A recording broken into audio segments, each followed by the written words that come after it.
विश्वस्वपालं मधुरं यतीन्द्रं हिताय नृणां नरमूर्तिमन्तं विवेकानन्दमहं नमामि।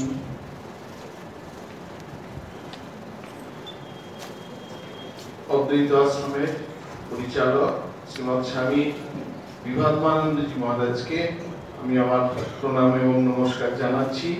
অন্যান্য উপস্থিত সাধু ব্রহ্মচারীদের আমার সশ্রদ্ধ নমস্কার জানাচ্ছি, প্রণাম জানাচ্ছি।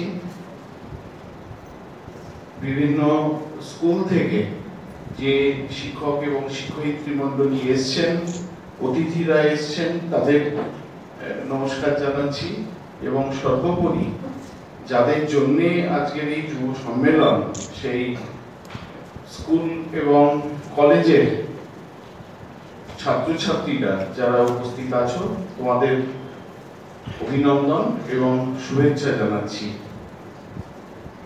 আমরা সকলেই জানি যে এই সেপ্টেম্বর মাসটা খুব আনন্দে আমাদের সকলের গেল। একটু পরিশ্রম হয়তো হয়েছে, কিন্তু খুব আনন্দে গেছে গোটা রাজ্য জুড়ে। কারণটা হচ্ছে এইটা যে স্বামী বিবেকানন্দের শিকাগো বক্তৃতা মালা 125 বছর এবছর আমরা উদযাপন করছি এবং সারা পৃথিবীতে তো হচ্ছেই, ভারতবর্ষেও হচ্ছে।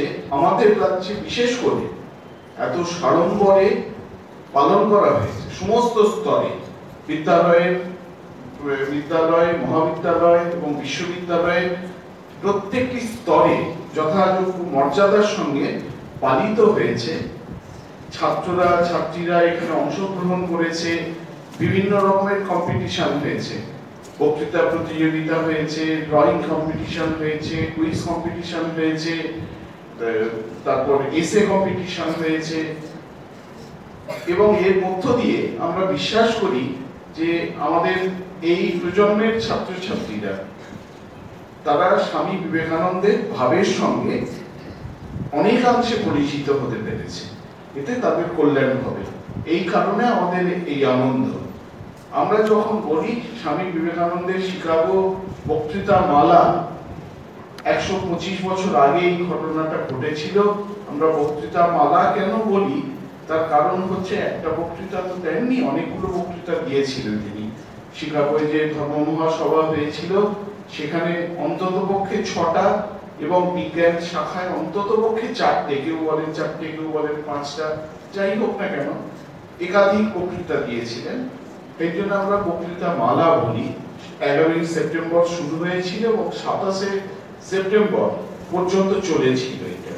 কিন্তু যত সহজে এই জিনিসটাকে আজকে আমরা বলছি, এই বক্তৃতা প্রতিযোগিতায় বলছি, এসে কম্পিটিশনে লিখছি, তত সহজে কিন্তু ঘটনাটা ঘটেনি।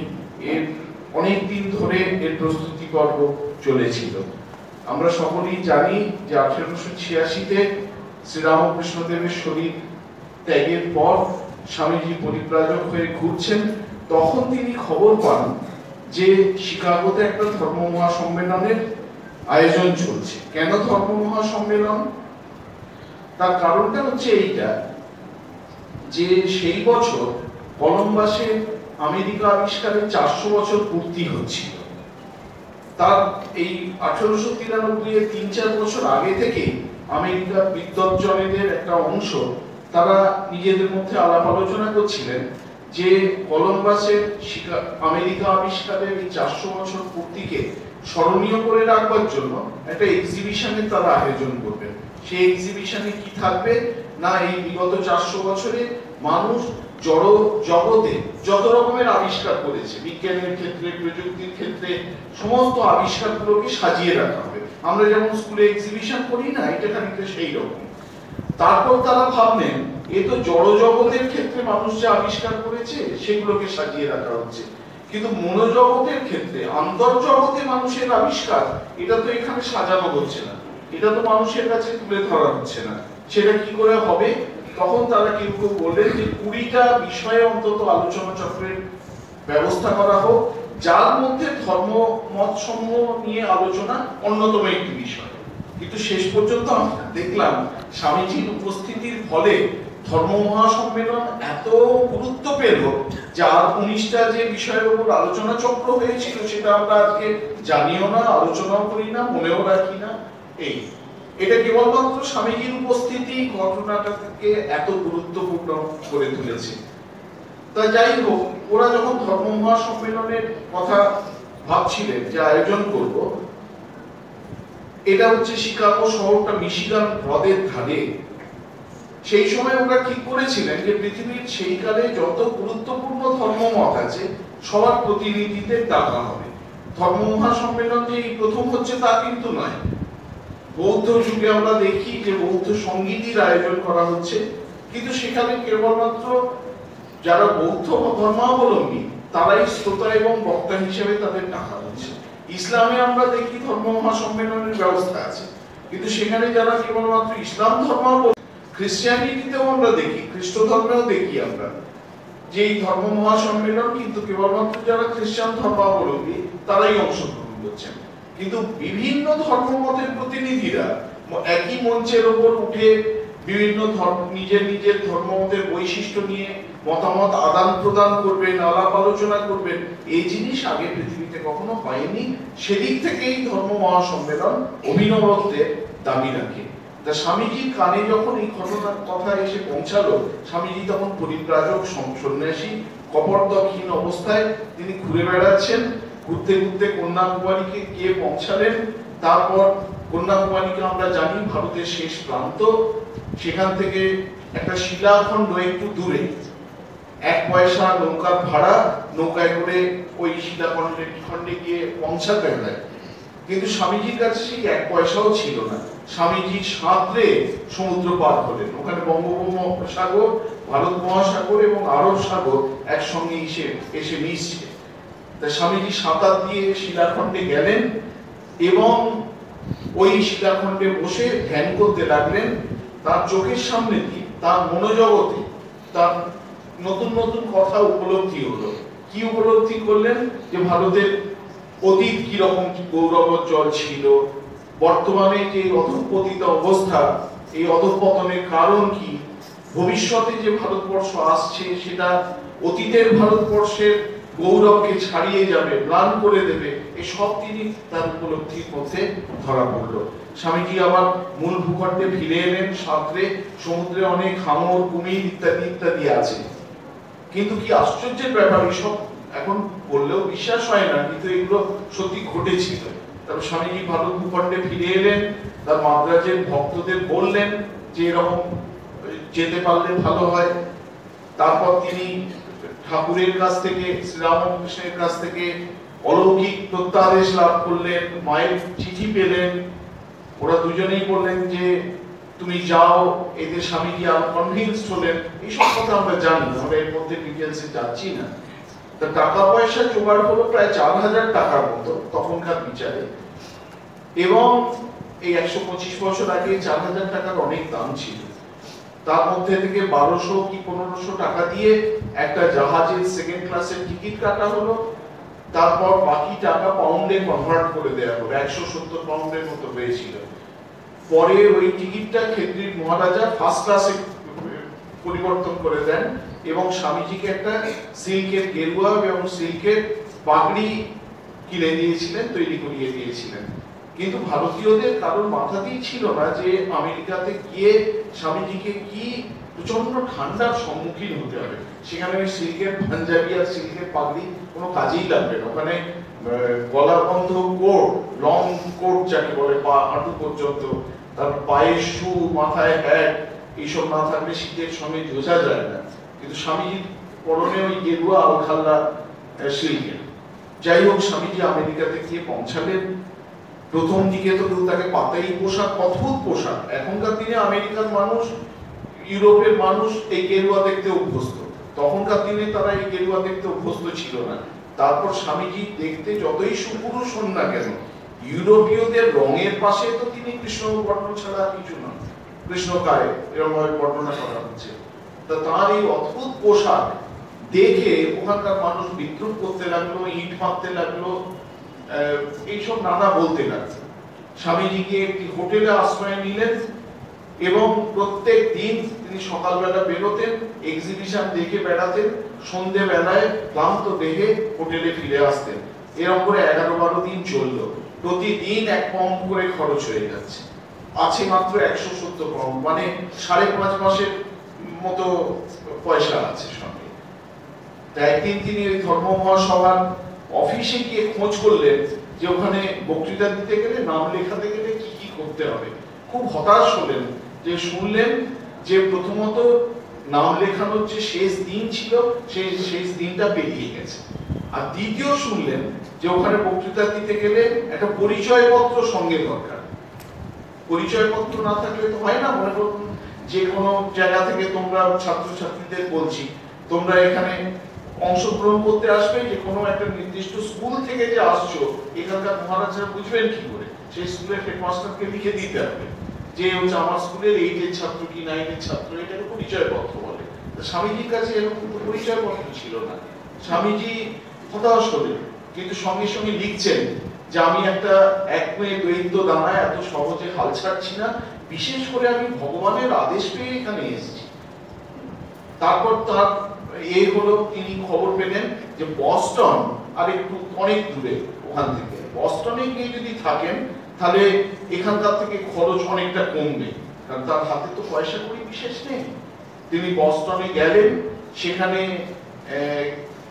স্যানবর্ন বলে একজন ভদ্রমহিলা ছিলেন, তার বাড়িতে কিছুদিন ছিলেন। স্বামীজি নিজে একটি চিঠিতে লিখছেন যে তার বাড়িতে থাকার ফলে আমার লাভ হলো এই যে প্রত্যেকদিন 1 পাউন্ড করে যে খরচ হয়ে যাচ্ছিল সেই টাকাটা বেঁচে গেল। আর মজা করে লিখছেন তারপর, আর তার লাভ হলো এই যে ভারত থেকে আগত একটা অদ্ভুত জীবকে তিনি বিনা পয়সায় সর্দার বন্ধুদের কাছে দেখিয়ে বেড়াচ্ছেন। তা যাই হোক, ওই স্যানবর্নের বাড়িতে থাকার সময় একজন অধ্যাপকের সঙ্গে তার পরিচয়, ওর বাড়িতে ঠিক হয়নি পরিচয়টা। ওই অধ্যাপক স্যানবর্নের পরিচিত ছিলেন, তিনি অ্যানাস্কিয়াম বলে একটি গ্রামে তখন গিয়ে ছুটি কাটাচ্ছিলেন। গ্রীষ্মের দিনে এখনো ইউরোপের মানুষ, আমেরিকার মানুষ করে, তারা শহর থেকে একটু দূরে গ্রামে চলে যায়, সেখানে কিছুদিন কাটিয়ে আবার শহরে ফিরে আসে। তা সেই অ্যানাস্কিয়ামে তিনি কাটাচ্ছিলেন, সেখানে স্বামীজি গেলেন। তার নাম হচ্ছে প্রফেসর জন হেনরি রাইট। তিনি ছিলেন হার্ভার্ড ইউনিভার্সিটির গ্রিক ভাষা এবং সাহিত্যের অধ্যাপক। তা সেখানে স্বামীজি গেলেন, কয়েকদিন কাটালেন। স্বামীজির বাগ্মিতা এবং পাণ্ডিত্যে জন রাইট এত মুগ্ধ হলেন, তিনি বললেন যে আপনি এই ধর্ম মহাসম্মেলনে যাচ্ছেন না কেন? স্বামীজি বললেন আমার সঙ্গে তো পরিচয়পত্র নেই, আমি যাব কি করে? তো তখনই তিনি এই বিখ্যাত কথা জন রাইট বলছেন যে আপনার কাছ থেকে পরিচয়পত্র চাওয়া আর সূর্যকে জিজ্ঞেস করা যে তার কিরণ দেওয়ার কি অধিকার আছে, এই দুই একই কথা। বলে তখন বলেন আমি পরিচয়পত্র লিখে দিচ্ছি। সেখানে সেই বিখ্যাত কথা তিনি লিখলেন যে এই যে ব্যক্তি যাকে এই পরিচয়পত্র লিখে দিচ্ছি, তার পাণ্ডিত্য আমাদের আমেরিকার সমস্ত অধ্যাপকের পাণ্ডিত্যের সমবেত যে পাণ্ডিত্য তার থেকে অনেক বেশি। বলে তিনি কার সঙ্গে দেখা করতে হবে একটা কাগজে তার ঠিকানাটা লিখে দিলেন। এই পরিচয়পত্র আর ঠিকানা নিয়ে স্বামীজি 9 তারিখে রাত্রিবেলা এসে হাজির হলেন চিকাগোতে। তো যেখানে স্টেশনটা ছিল সেটা ছিল জার্মান অধ্যুষিত একটা অঞ্চল। তিনি নেমে একে ওকে জিজ্ঞেস করতে লাগলেন যে সেই ঠিকানা খোঁজ করতে লাগলেন, পকেটে হাত দিয়ে দেখলেন কাগজটা হারিয়ে গেছে। যে কাগজে ঠিকানা লেখা ছিল কাগজটা হারিয়ে গেছে। প্রচন্ড ঠান্ডা, কেউ বলতে পারলো না। তার কারণ স্বামীজির কথা তারাও বুঝতে পারছিল না, যেহেতু জার্মান ভাষা ইংরেজি তাদের, আর তাদের কথাও স্বামীজি যে খুব ভালো বুঝছিলেন এরকমটা বলা যায় না। যাই হোক, সেই রাতটা স্বামীজি একটা ওই কাছেই একটা মালগাড়ি, খালি মালগাড়ি ছিল, কেউ বলেন খালি কাঠের বাক্স ছিল, সেখানে তিনি কাটালেন। যার কথায় আর একদিন পরে গোটা পৃথিবীর মানুষ চমৎকার রাত কাটাচ্ছেন। সেখানে রাতটা কাটিয়ে পরের দিন তিনি যখন সকাল হলো, কারোর কাছে জিজ্ঞেস করতে লাগলেন যে সেই ঠিকানাটা কোথায়। কেউই বলতে পারলো না। ক্লান্ত হতোদ্যম হয়ে একটি গ্রিক মেথডিস্ট চার্চ ওখানে ছিল, তার সিঁড়িতে স্বামীজি বসেছিলেন। এমন সময় সামনের একটা প্রাসাদ সম একটা বাড়ি, সে বাড়ির দরজা খুলে গেল। মেরি হেল তার নাম। পরবর্তীকালে স্বামীজি পাশ্চাত্যের যেসব ভক্তরা, খুব অনুরাগী ভক্তরা ছিলেন, তাদের মধ্যে ইনিও একজন। তিনি বেরিয়ে এলেন, স্বামীজিকে দেখেই বললেন, আপনি কি ধর্ম মহাসম্মেলনে যাবেন? স্বামীজি বললেন, সেই জন্যই তো এসেছিলাম, কিন্তু আমার ঠিকানা হারিয়ে ফেলেছি। উনি বললেন, আমার বাড়িতে আসুন, আমি নিয়ে যাচ্ছি। বলে তিনি তার বাড়িতে আশ্রয় দিলেন। এরপর আর স্বামীজিকে ফিরে তাকাতে হয়নি। তারপরে তো সেই বিখ্যাত ঘটনা আমরা জানি। তারপরের দিন ধর্ম মহাসম্মেলন শুরু হলো। প্রথম অধিবেশনে 59 জন প্রতিনিধি মঞ্চের উপর ছিলেন। অন্তত 10খানা প্রধান ধর্মের প্রতিনিধিরা সেখানে ছিলেন। হিন্দু ধর্মের প্রতিনিধি ছিলেন, ইসলামের প্রতিনিধি ছিলেন, খ্রিস্ট ধর্মের প্রতিনিধি ছিলেন, ইহুদি ধর্মের প্রতিনিধি ছিলেন, কনফুসিয়াসের ধর্মের প্রতিনিধি ছিলেন, তারপরে শিন্টো ধর্মের প্রতিনিধি ছিলেন, রোমান ক্যাথলিক ধর্মের প্রতিনিধি ছিলেন, গ্রিক চার্চ এবং প্রোটেস্ট্যান্ট ধর্মের প্রতিনিধি ছিলেন, আমাদের বৌদ্ধ, জৈন এবং ব্রাহ্ম ধর্ম তাদের প্রতিনিধিরাও ছিলেন ওখানে। যাই হোক, আমরা তো সেই ঘটনা জানি যে প্রথমে কয়েকবার স্বামীজিকে বলা হলো, স্বামীজি বলতে অস্বীকার করলেন, বললেন আরেকটু পরে। তারপর ওই বিখ্যাত ঘটনা, তাকে যখন শেষবারের মতো বলতে উঠলেন, তিনি মাত্র 3.5 মিনিট বলেছিলেন। আর প্রথমেই ওই বললেন, আমেরিকা ভাষী ভগিনী এবং ভ্রাতাগণ যারা শুনছেন তারা লিখছেন, রেকর্ডেও লেখা হচ্ছে যে কানে তালা ধরে যায় এরকম হাততালি অনেক 4 মিনিট ধরে চলতে লাগলো। আশ্চর্যের ব্যাপার এইটা যে স্বামীজি যে প্রথম ওই sisters and brothers of America বললেন তা কিন্তু নয়, তার আগেও একজন দুজন বলেছিলেন। সুতরাং এই কথায় নতুনত্ব কিছু ছিল না।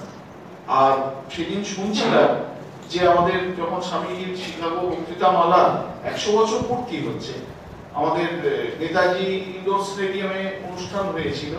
সেখানে একজন পাশ্চাত্যের প্রতিনিধি এসেছিলেন।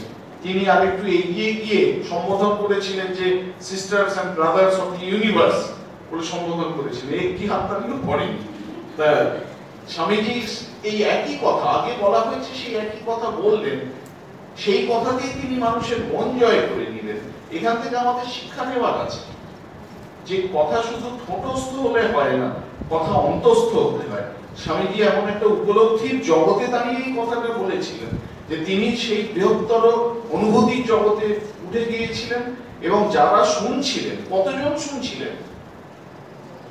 Minimum 6000 plus.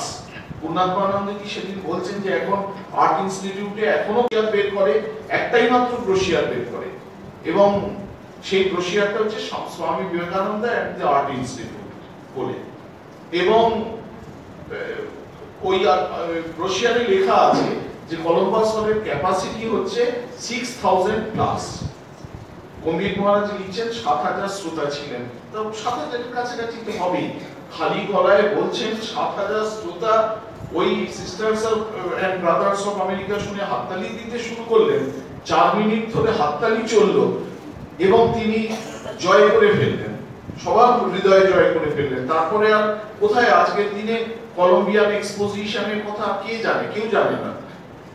যারা বক্তৃতা দিয়েছিলেন অন্যান্য এরা যারা কর্মকর্তা ছিলেন, বনি, ব্যারোস, কার কথা কে জানে? কেউ জানে না। স্বামীজির কথা সকলে জানে।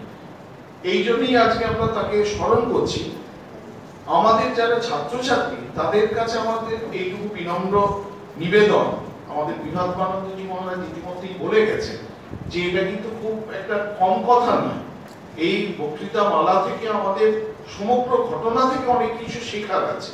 প্রথম কথা হচ্ছে যে স্বামীজি হচ্ছে ঈশ্বর প্রেরিত পুরুষ, ঈশ্বর নির্দিষ্ট পুরুষ। যতক্ষণ না পর্যন্ত তিনি ভগবানের কাছ থেকে প্রত্যাদেশ পাচ্ছেন ততক্ষণ পর্যন্ত তিনি কিন্তু শিকাগো যাওয়ার ব্যাপারে মনস্থির করেননি, নির্দিষ্টভাবে কিছু চিন্তা করেননি।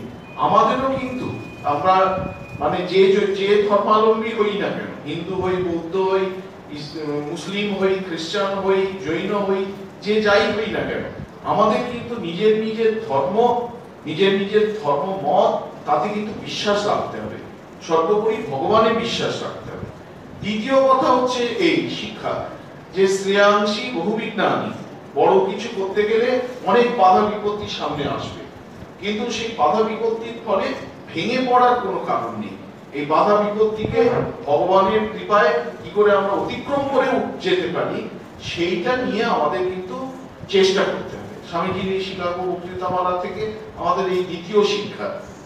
তৃতীয় শিক্ষা হচ্ছে এই, স্বামীজি যেটি প্রথম বক্তৃতাতেই সূত্রাকারে বলেছিলেন, এবং আজকের দিনে যত মানে বেলা বাড়ছে, যত দিন গড়াচ্ছে, তত সেই কথা যেন বেশি বেশি করে গুরুত্বপূর্ণ হয়ে উঠছে। সেটা হচ্ছে যে সকল ধর্মমতই সত্য, সমস্ত ধর্মমতের মধ্য দিয়ে সেই এক ভগবানের কাছে পৌঁছানো যায়।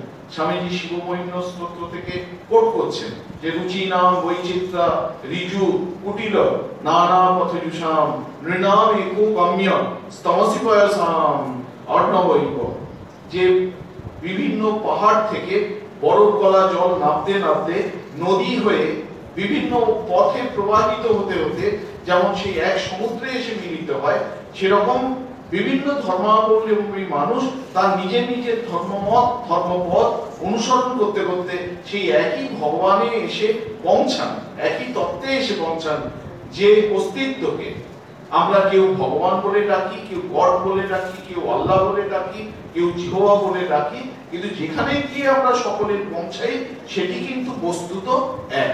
এইটি হচ্ছে আজকে আমাদের সবচেয়ে বড় শিক্ষা। এই শিক্ষা স্বামীজি পেয়েছিলেন তার গুরুদেব শ্রীরামকৃষ্ণদেবের কাছ থেকে। ঠাকুর গল্প বলতেন না, একটা পুকুর, তার অনেকগুলি ঘাট, প্রত্যেকেই জল নিচ্ছে, তৃষ্ণার জল, কেউ জল বলে ডাকছে, কেউ পানি বলছে, কেউ ওয়াটার বলছে, কেউ অ্যাকোয়া বলছে। কখন তারা ঝগড়া করবে?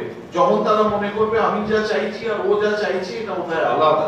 কিন্তু যখন জানবে আমি তৃষ্ণার জন্য যে বস্তু চাইছি, ও তৃষ্ণার জন্য একই বস্তু চাইছে, শুধু আমি জল বলে ডাকছি ও পানি বলে ডাকছে, তখন আর তাদের মধ্যে কোনো ঝগড়া বিবাদ মারামারি হবে না। এইটা হচ্ছে ইন্টাররিলিজিয়াস ডায়ালগ। এই ইন্টাররিলিজিয়াস ডায়ালগ আমাদের দরকার। নিজের ধর্মমত, নিজের ধর্মমত পথ আমরা নিষ্ঠার সঙ্গে অবলম্বন করব, কিন্তু তার সঙ্গে সঙ্গে অন্য ধর্মমত, অন্য ধর্মপথ, তার প্রতিও আমরা আমাদের শ্রদ্ধা বজায় রাখবো, তাদের জানবার চেষ্টা করব, তাদের বোঝবার চেষ্টা করব। আমাদের উভয়ের পথের কোথায় মিল আছে, কোথায় সাদৃশ্য আছে, আমরা সেটা আবিষ্কার করবার চেষ্টা করব। এখনকার দিনে এখানে কলেজ ইউনিভার্সিটিরও কিছু ছাত্রছাত্রী আছো, তাদের উদ্দেশ্যে বলি যে এখন কম্পারেটিভ রিলিজিয়ান আমরা পড়াই বিভিন্ন ইউনিভার্সিটিতে। এই কম্পারেটিভ রিলিজিয়ানের যে একটা পাঠ্য বিষয়, এর সূত্রপাত কিন্তু হচ্ছে শিকাগো বক্তৃতামালার মধ্য দিয়ে। স্বামীজি যেন তার স্রষ্টা, স্বামীজি একটা নতুন ডিসিপ্লিন তৈরি করে দিয়ে যাচ্ছেন, যে কম্পারেটিভ রিলিজিয়ান, তুলনামূলক ধর্মতত্ত্ব বলে। তা সেই জন্য আর দীর্ঘায়িত করবো না। এই আমাদের যারা ছাত্রছাত্রী এখানে আছো, তাদের কাছে এইটুকু অনুরোধ যে স্বামীজির এই যে শিকাগো বক্তৃতামালা, তার এই যে উদযাপন হলো, তার এই যে পূর্তি হলো, এইখান থেকে আমাদের এই কটি শিক্ষা যদি আমরা নিতে পারি, এক হচ্ছে ভগবানের প্রতি আস্থা আমাদের যেন কোনোদিন বিচলিত না হয়। দ্বিতীয় হচ্ছে যতই প্রতিবন্ধকতা আসুক আমরা ভগবানের কৃপায় তাকে অতিক্রম করতে সক্ষম হব। আর তৃতীয় হচ্ছে নিজের ধর্মমতে আমার যেমন নিষ্ঠা থাকবে, একইভাবে অন্যের ধর্মমত, অন্যের ধর্মপথের প্রতি আমার শ্রদ্ধা যেন অবিচলিত থাকে। তাহলে আমাদের এই শিকাগো ধর্ম মহাসম্মেলন এবং স্বামীজির বক্তৃতামালার 125 বছর উদযাপন করা সার্থক হবে। উপস্থিত সকলকে যথাযোগ্য সম্ভাষণ জানিয়ে এবং পূজনীয় মহারাজদের আমার প্রণাম জানিয়ে শেষ করছি। ধন্যবাদ মহারাজ। এখন স্বামীজির শিকাগো বক্তৃতা আবৃত্তি করবে সারদা আশ্রম বালিকা বিদ্যালয়ের স্নিগ্ধা দাস।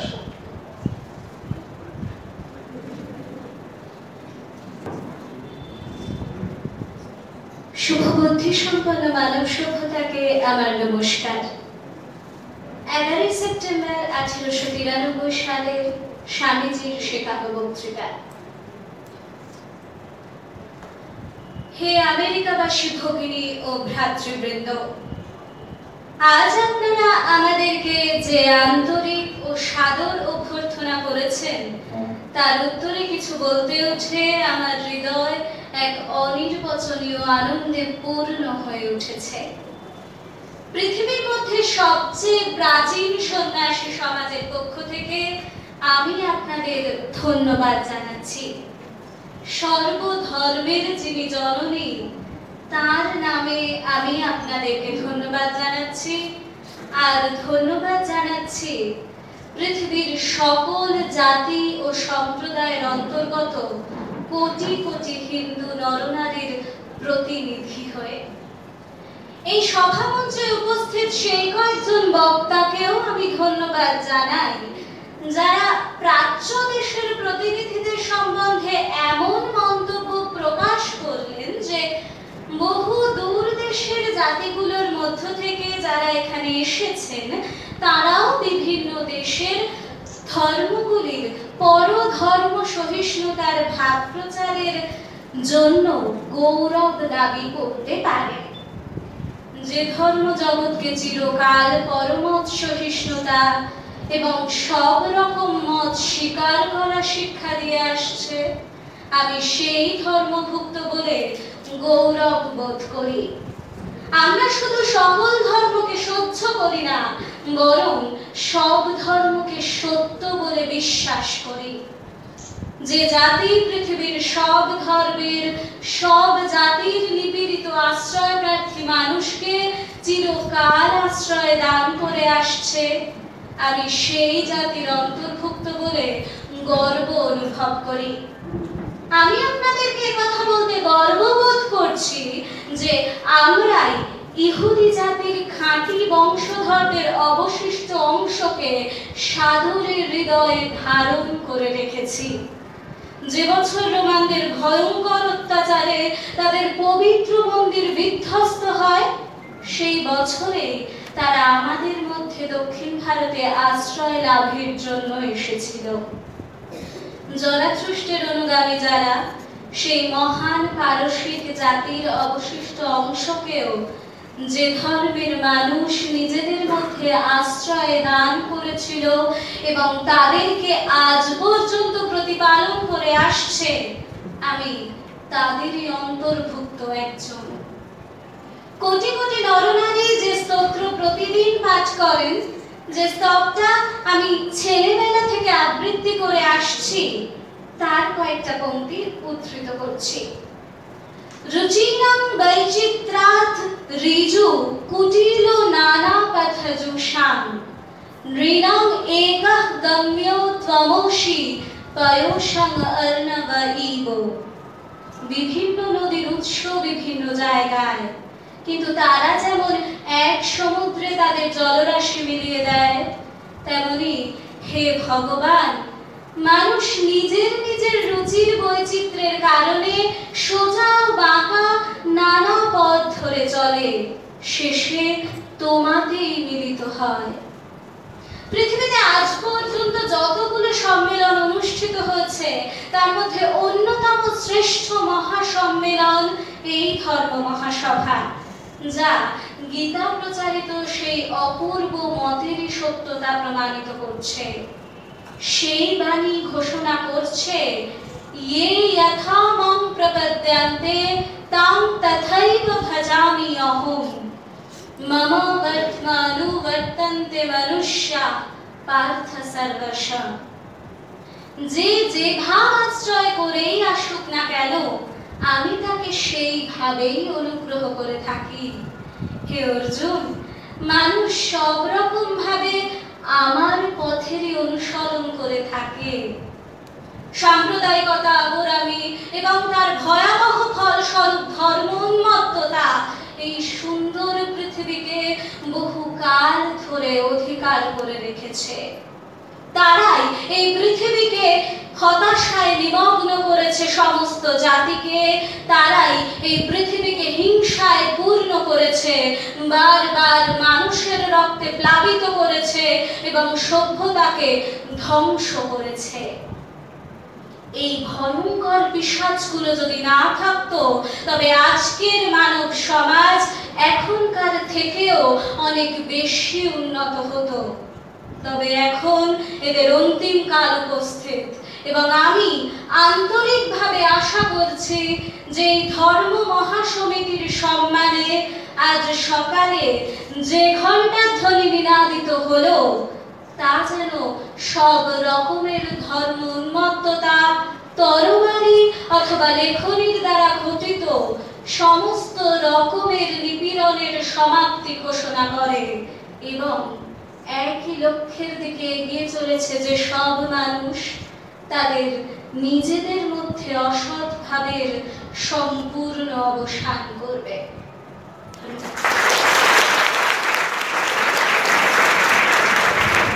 পাঠ আমরা শুনব Ramakrishna boys home junior high school লহড়ার ছাত্র অরিত্র অম্বুদ দত্তের কাছ থেকে। নমস্কার। ওম নমঃ শ্রী জ্যোতিরাজায় বিবেকানন্দ সুরয়ে সচ্চিৎ সুখ স্বরূপায় স্বামিনী তাপহারিণী। শ্রদ্ধেয় বিচারক মণ্ডলী, শ্রোতা মণ্ডলী ও ঠাকুমা স্বামীজিকে আমার প্রণাম জানিয়ে আমি আজ আমার বক্তব্য শুরু করছি। একটা দ্বীপ যদি জ্বলে ওঠে, তাতে যে শুধু চারিপাশে অন্ধকার দূরীভূত হয় তা নয়, সে দীপশিখার সংস্পর্শে অসংখ্য দ্বীপ প্রদীপ্ত হয়। তেমনি ভারতবর্ষের এক ঘোর অমানিসা অন্ধকারকে দূর করবার জন্য স্বামী বিবেকানন্দের গুরু শ্রী রামকৃষ্ণদেবের জীবনের সূত্রপাত হয়েছিল। সেই জীবনের সংস্পর্শে স্বামী বিবেকানন্দের জীবন পাশ্চাত্য অনুকরণ মোহ দূর করে তিনি ভারতবাসীকে তার সনাতন ধর্ম সংস্কৃতির উপর বিশ্বাসী করে তুলেছিলেন। বিদেশে তিনি ভারতীয় সমাজ, ধর্ম, সংস্কৃতির কথা উদাত্ত কণ্ঠে প্রচার করেছিলেন। 1893 খ্রিস্টাব্দের 11 সেপ্টেম্বর তিনি সেই ধর্ম সম্মেলনে যোগদান করেন। 11 সেপ্টেম্বর থেকে 27 সেপ্টেম্বর এই 17 দিন ধরে যে অধিবেশনগুলি চলেছিল, তাতে স্বামীজি কয়েকটি অমূল্য ভাষণ দিয়েছিলেন।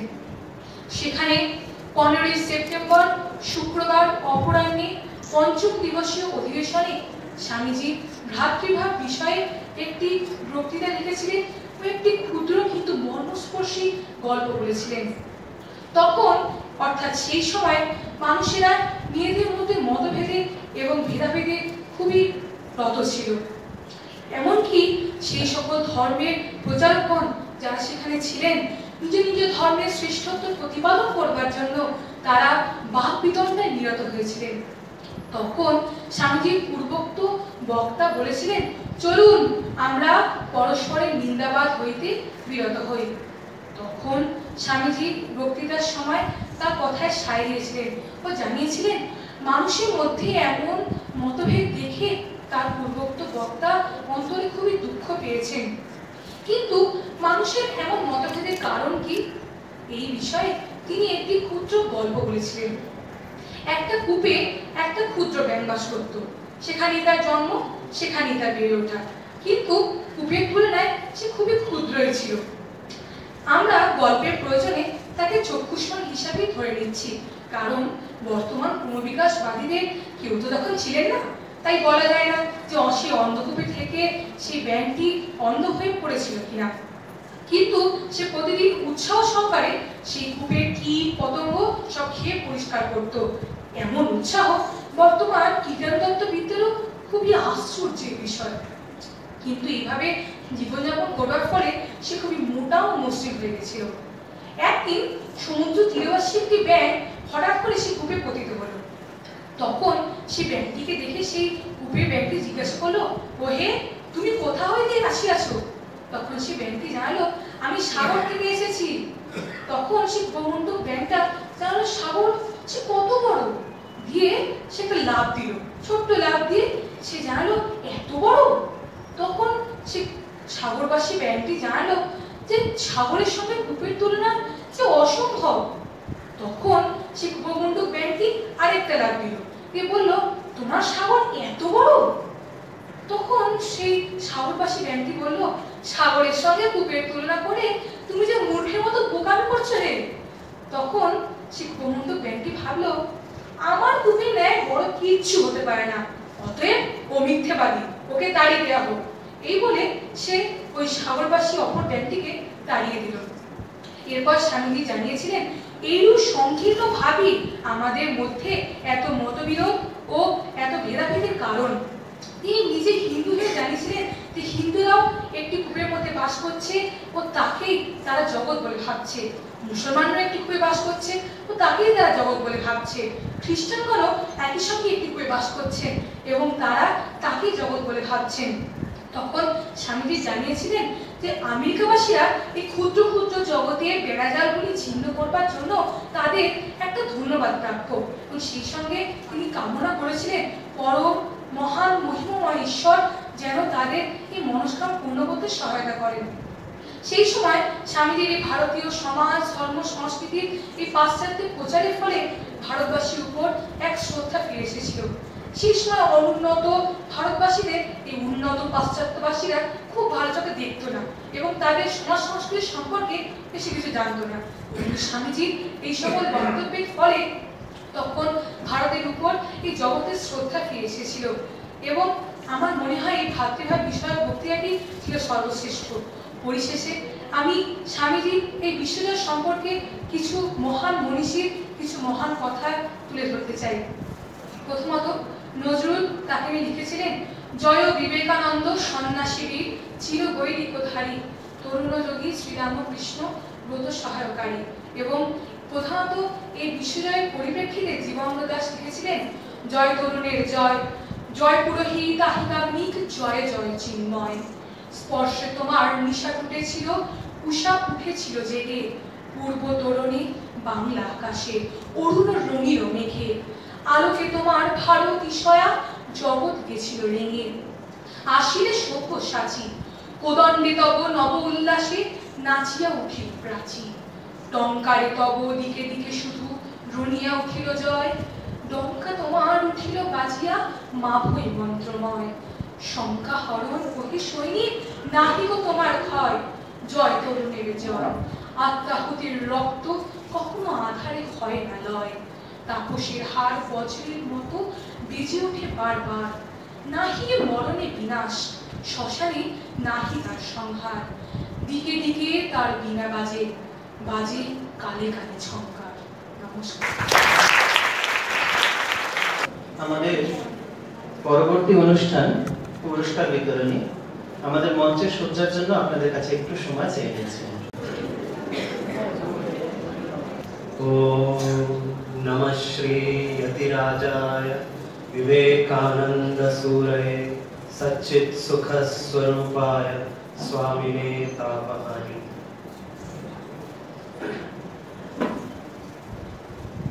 On the occasion of 125th anniversary of Swami Vivekananda's Chicago addresses, Advaita Ashrama, the publication center of Ramakrishna Mutt and Ramakrishna Mission, conducted written quiz and recitation competitions in various schools in and around Kolkata. So in this, 13 institutions participated, and from each institution the prize winners came here today, and we conducted the second round of competition, and those who are the winners in today's competition will be announced first, and then we will be calling each institution and giving prizes to them. In total, around 3,350 students have participated in these competitions, and it is really the prizes that we will be giving is very humble compared to the number of students who have participated. But the participation itself will give them a great benefit, strength and inspiration for their life. That is our hope. So we will start with today's prize winners.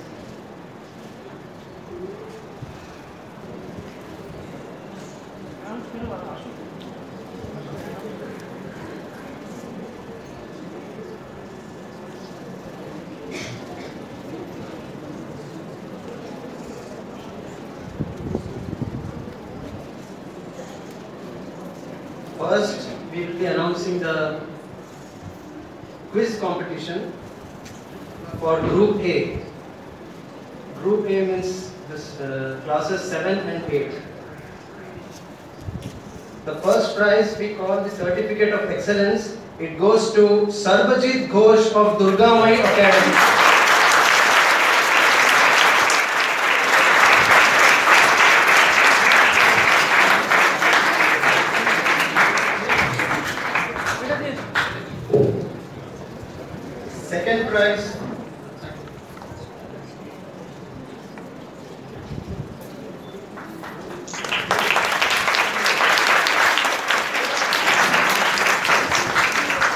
Second prize we call the Certificate of Distinction. It goes to Anvesha Das, Sri Sharda Ashrama Balika Vidyalaya.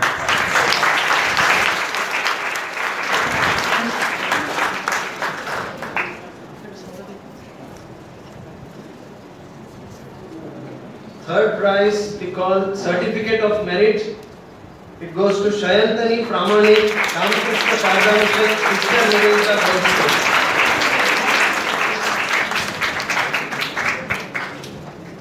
Prize goes to Riddhisha Vishwas, Ramakrishna Sharda Mission, Sister Nivedita Girls School.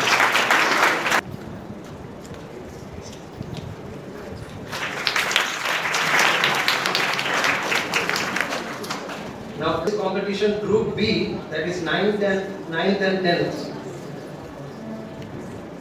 First prize Certificate of Excellence goes to Asmita Roy, Ramakrishna Sharda Mission, Sister Nivedita Girls School.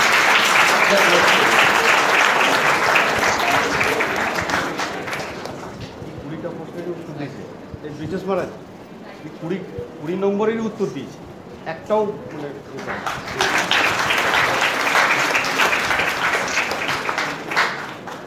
Third Certificate of Merit goes to Saumya Chakravarti, Ramakrishna Sharda Mission, Sister Nivedita Girls School.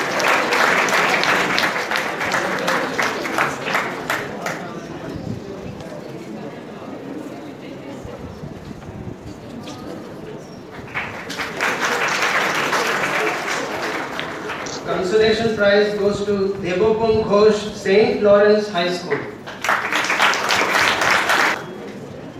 এদিকে মুখটা করো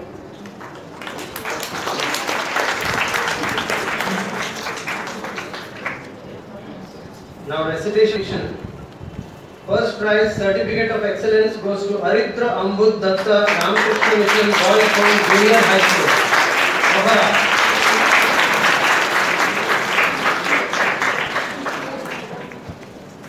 Second Certificate of Distinction goes to Aishika Raj, Ramakrishna Sharda Mission, Sister Nivedita Girls School.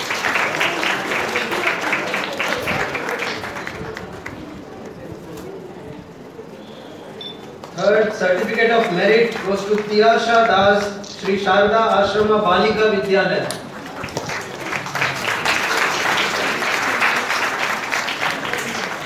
Consolation prize goes to Saptarsha.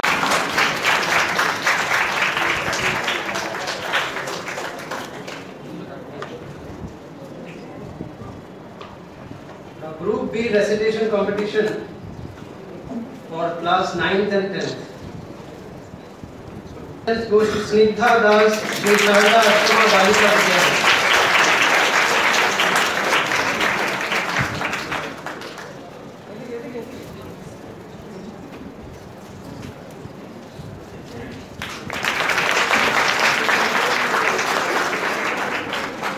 Second Certificate of Distinction goes to Snehashish Kole, Durgamai Academy.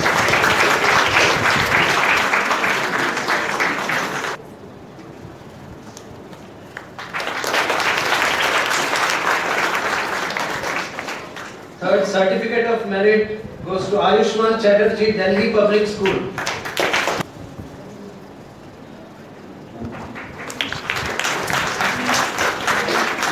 এই কিন্তু Delhi public school থেকে নামটা দেয়, এখান থেকে দিয়েছে অদ্বৈতা school. Consolation prize goes to Abhipsa Ganguly, Holy Child School for Girls.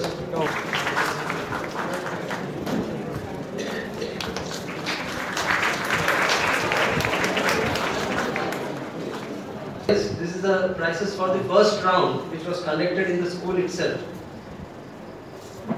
First, we will call Durga Mai Academy. Quiz competition. Group A. First, Aishwarya Mohanty. Second, Sneha Giri. Third, Sarbajit Ghosh. Mohanty.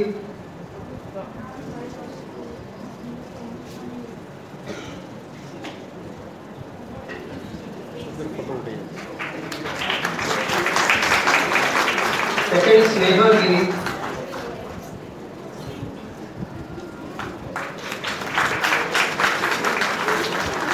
Third, Sarbajit Ghosh.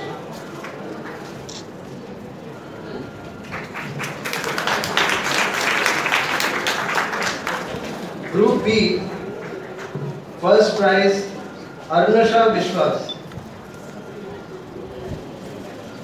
Second, Sneha.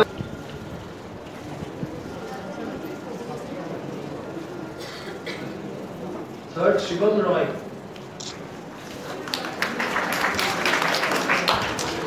Bhaumik.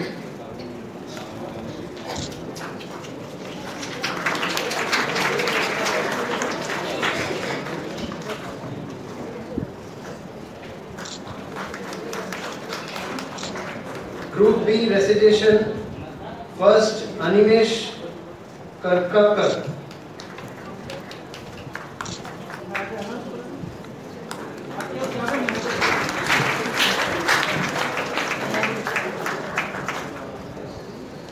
Third, Khushi Shaw.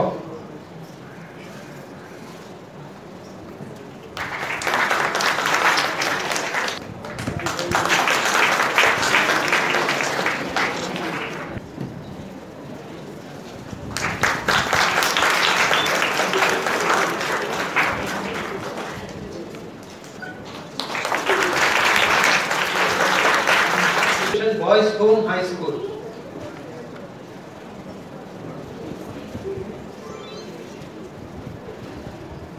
Written quiz. First, Devargho Dev.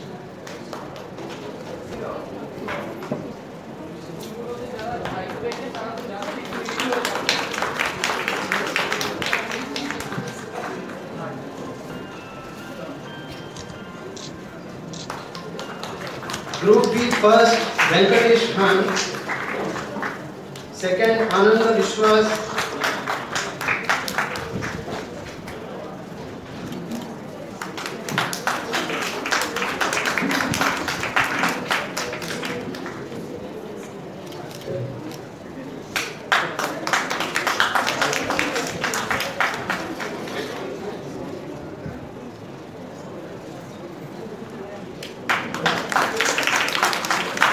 Recitation first.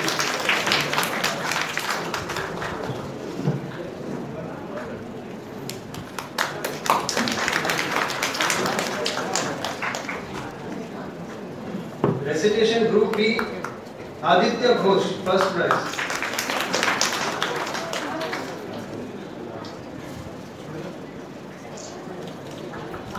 Teacher in charge, Ramakrishna Mission Boys Home High School.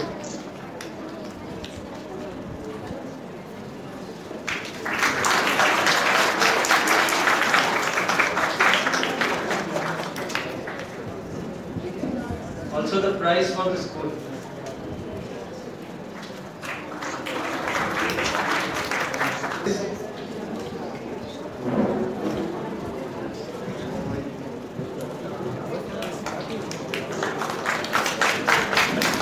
Third, Maitreya Ghosh.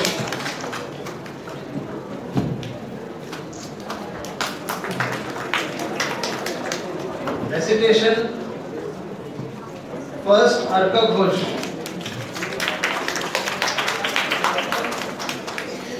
Maitreya Ghosh. Third, Harit.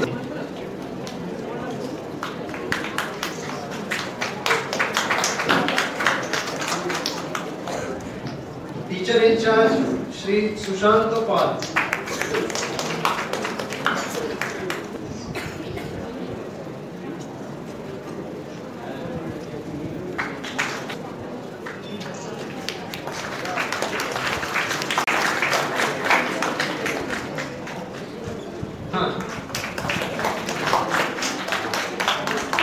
Vireshwar Golui.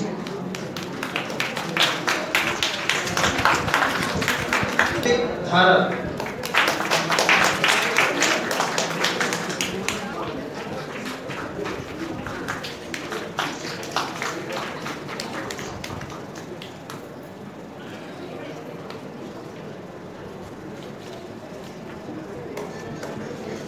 Recitation competition group A, first Swastika.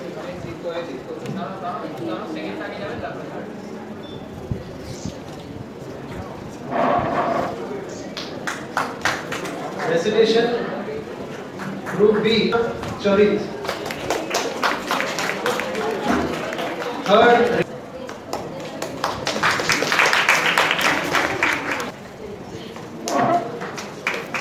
teacher in charge.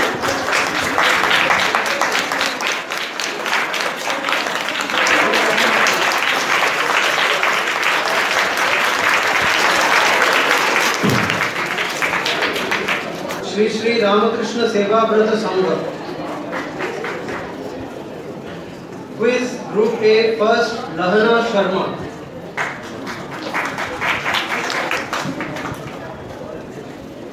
Second Rima Mal.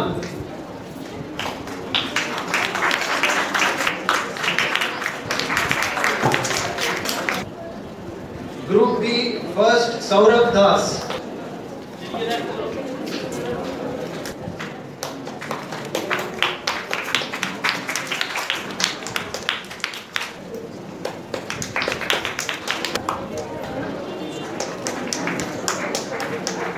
In charge, Shri Deva.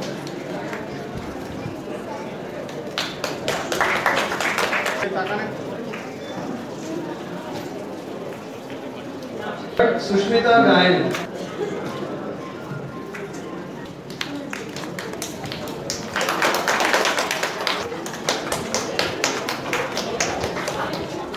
Recitation first prize.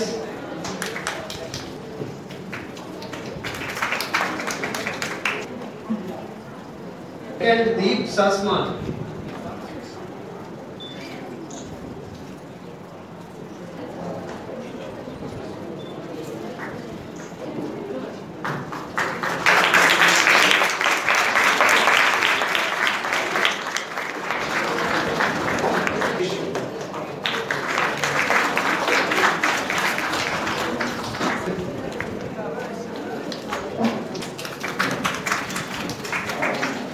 First Asmita Roy. Third Upasana Mandal. Soumya Chakravarti.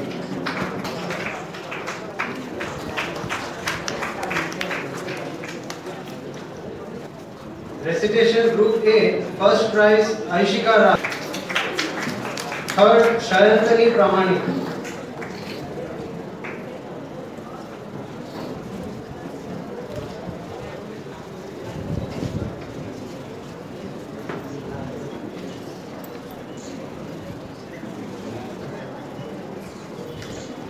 Group B recitation.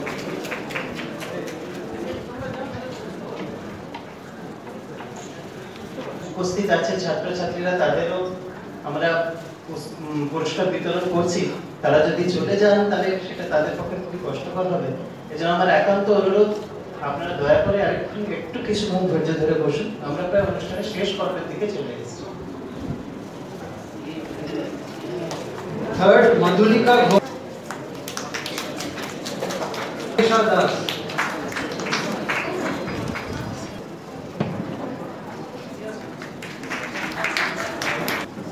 Group B quiz first prize. Second Sunanda Das.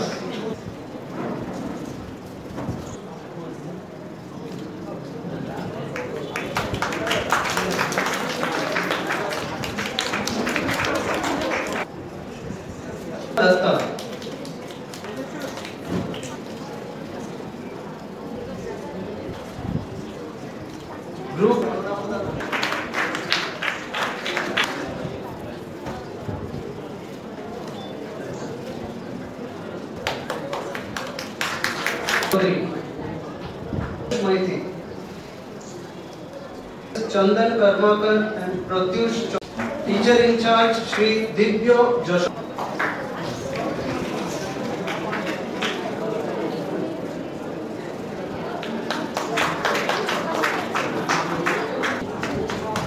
Somnath Das, Avik Kumar Das,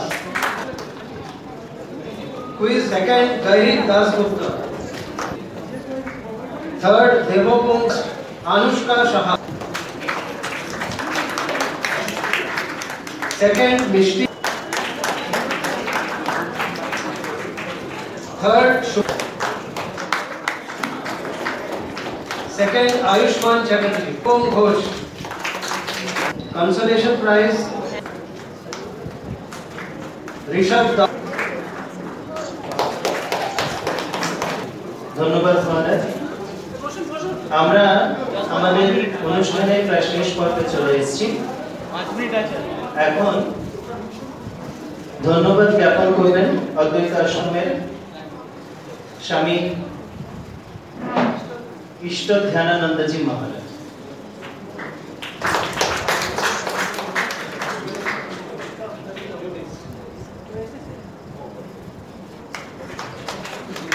Third, Som Shubhra Mitra.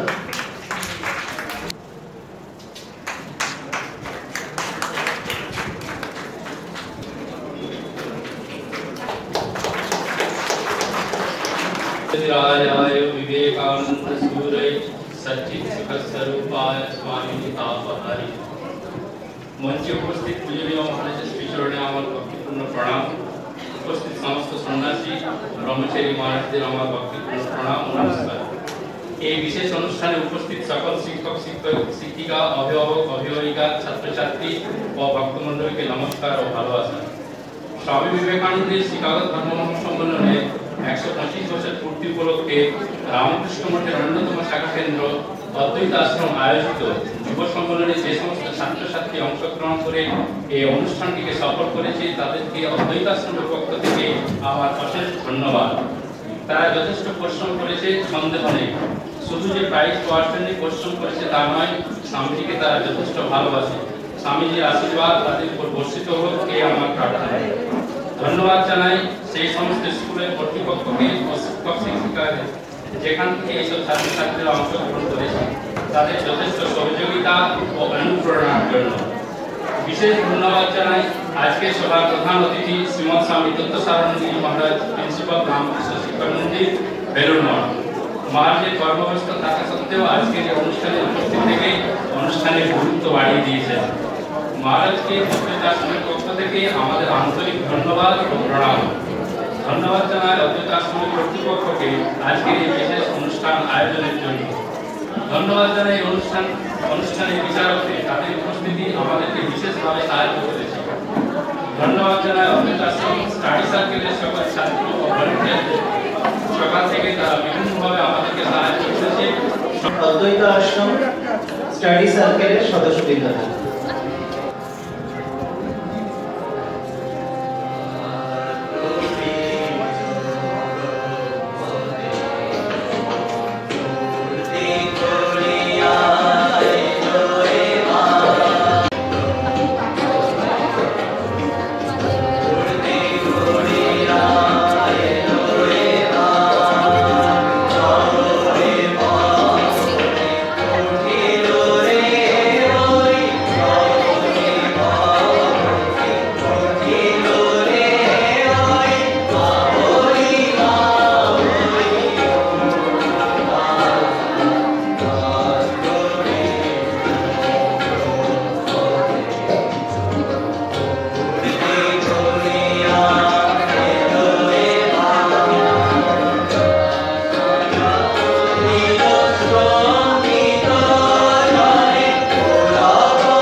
कृष्णः परब्रह्म नित्यः पूर्णः सनातनः इति ज्ञानं समाश्रित्य मुक्तज्ञानं लभेत ध्रुवम्। श्रीराम